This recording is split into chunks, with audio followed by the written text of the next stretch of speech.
লোকে বলে বাড়ির বাবা-মা যদি ভালো না হয়, তাহলে বাড়ির বাচ্চারাও নাকি খুব একটা ভালো শিক্ষা পায় না। এটা দেখা যায় আমাদের এই 'নিখোঁজ ছায়া' সিরিজটা দেখলেই। কারণ আগের সিজনটা ডিরেক্ট করেছিল পরমব্রত চট্টোপাধ্যায়, আর সেটা যে কি বিধিকিচ্ছিরি হয়েছিল তার প্রমাণ তো সবাই জানে।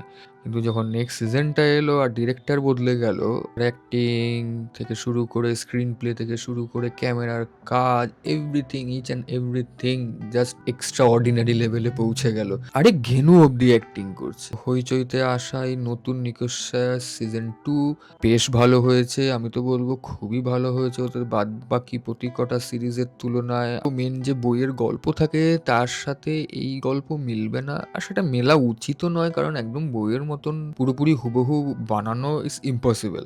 কম বাজেটের মধ্যে এত সুন্দর করে তৈরি করেছে, সেটা হাইলি অ্যাপ্রিসিয়েটেড। তো যাই হোক, বাংলা সিরিজের পাশে না দাঁড়াতে পারি, একটু ধারে কাছে দাঁড়ালাম আর কি, কারণ বেশ ভালোই হয়েছে।